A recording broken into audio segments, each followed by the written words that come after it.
Today we are finally doing a sequel to making art with invisible ink, and if you guys loved that first video, then you're gonna absolutely love and adore this one as we take making art to the next level. What level is that? The invisible spectrum. Just gonna say this now, this video was a little more expensive and harder to produce, so go ahead and hit that like button for me, I really appreciate it. Alright, now that we got that all out of the way, roll that awesome intro.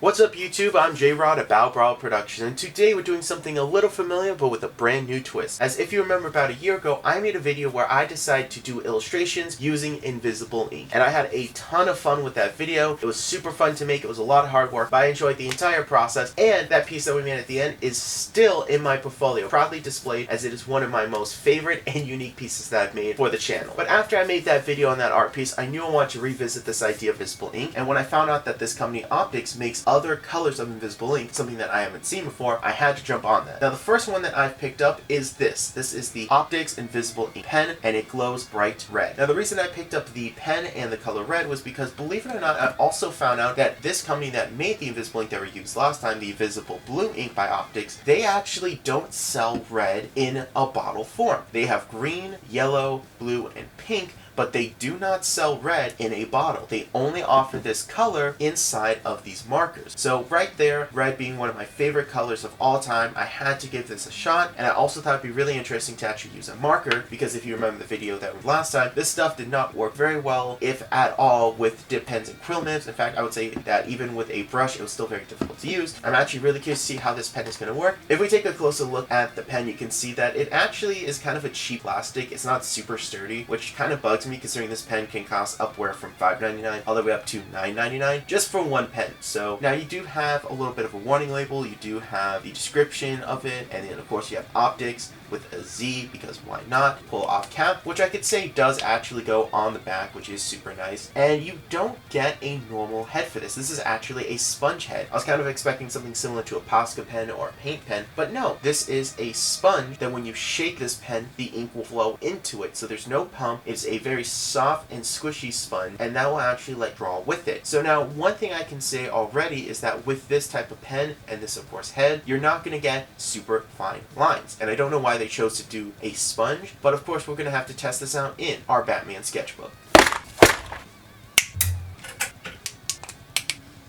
Alright, so right off the bat, I can say that the camera will have a little bit of hard time filming everything that's going on. Now, the sponge using it actually isn't that bad. Alright, so making our marks on the page, I can say that what's really interesting about this ink is that when it first goes down, it is very light. Like, it looks like just kind of like I wet the paper. But as it dries, and it is drying very quickly as you can see on camera, it actually reveals itself to be red. Now, on camera, it looks white. And I'm going to be messing with the settings to see if I can actually get it to show the proper color, but I'm going to be messing with the camera settings to see if I can actually get this to show the proper color that it is. It's really interesting, honestly, and it's honestly more pink than red. Like, I still get a red vibe, but honestly, it does look kind of more pink to me, so that is interesting. Now, one thing we know from actually testing this ink originally is that we do have 3 markers that we can guarantee will work for our illustration. Of course, that being Prisma, Copic, and Tombow. And we know that other fine liners really don't work with this ink. It's going to cause bleeding, it's going to cause issues where the ink will fade and be damaged, but those 3 will actually work well. Alright, so I just spent the last 30 minutes actually messing with my camera settings to try and show you guys as accurately what this color looks for me, and unfortunately it is still a lot brighter for me in person. It's still a little more vibrant, but this is the closest I am able to get. You can really see that it does have a pink tone to it. I really would have preferred a more blood red opposed to this pinkish red. Oh well, I'm not going to stress about it, but it does kind of bug me that they advertise this as red when it is more pink. But now that we've done our swatching and our testing, let's go ahead and do our illustration. Today's illustration is of course a Bombay. You thought I was going to say Raph, but nope, we're drawing the other super that we have. And I actually did draw him last time when we did the Invisible Ink Challenge. Not only do we draw him again, but instead we're actually going to go in and remake that piece. I've improved a lot as an artist. I feel like my skills are far more confident. I'm just going to make that a much better piece. We will of course be using the Optic Invisible Red Ink Pen, along with our 3 pens that we know work exceptionally well with this ink, Prisma, Copic, and Tombow. But now that we have the ground rules set and we know what we're going to be doing, let's go ahead and roll that super time lapse.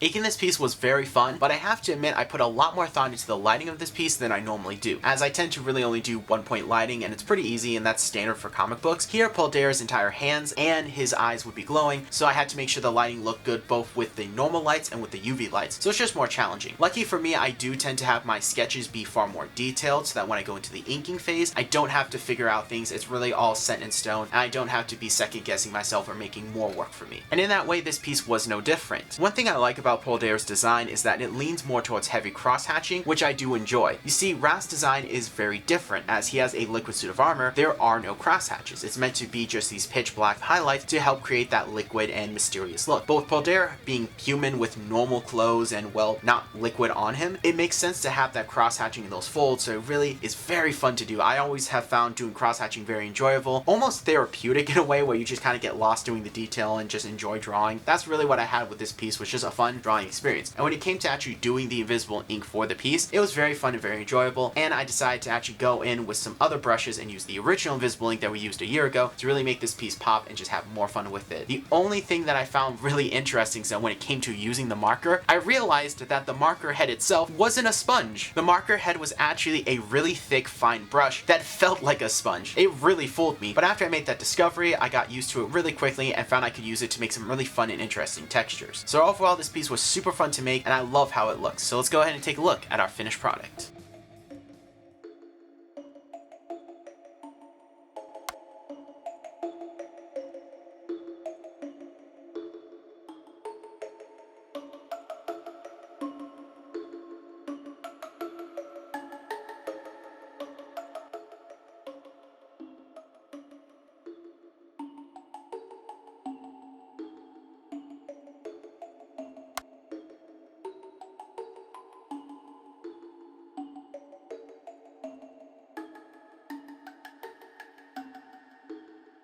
And we're done. Guys, I absolutely love how this piece came out. This is easily in my top 10 favorite pieces of the year. It just came out so amazing, and I love the fact that we're able to go back and remake a piece that we made last year and just make it better, show how much we've grown as an artist. And if you guys like this piece, it is available in my Artstation account for a $1 digital download. It's that first link in the description down below, and it really does help the channel out. Plus, you guys get an awesome desktop background. But let's go ahead and turn off our UV light and turn on our studio lights and talk about the piece and really the pen as a whole. For one, as much as I love this piece, it's not perfect. Now, I really only have two problems with this piece as a whole. Number one are 3 areas of really bad streaking, to the point where it actually serves as a secondary gray, which I don't like because it's distracting. Not so much on camera as it is in person, but it also kind of reveals the gimmick of, hey, there's going to be something over here, pay attention to the area, which was not the purpose of this piece. It was to have one illustration with the lights on, and then one illustration with the UV lights on. So that's kind of unfortunate, and I'm not sure why that is the case, as I gave it plenty of time to dry. 20 minutes in between my dark ink drawing and my invisible ink drawing. So don't know where that came from, so I'm hoping in the future I can find a way around that. My second problem is really the problem that you're going to have when using invisible inks, and that on camera, it doesn't capture how good it looks in person. In person, this piece looks way better than it does on camera, and it's unfortunate that I can't accurately convey the look of my art. But if you ever wonder what something like this would look like, I do recommend going out and trying it for yourself, as this is a super fun and creative exercise that I really enjoy and plan to do more on in the future. Now, those are my 2 major complaints with the actual piece itself, but with the pen itself, I already talked about how the fact that I feel like it's a little cheap. That sponge brush does take some getting used to, and again, I honestly thought it was a sponge, not a brush, so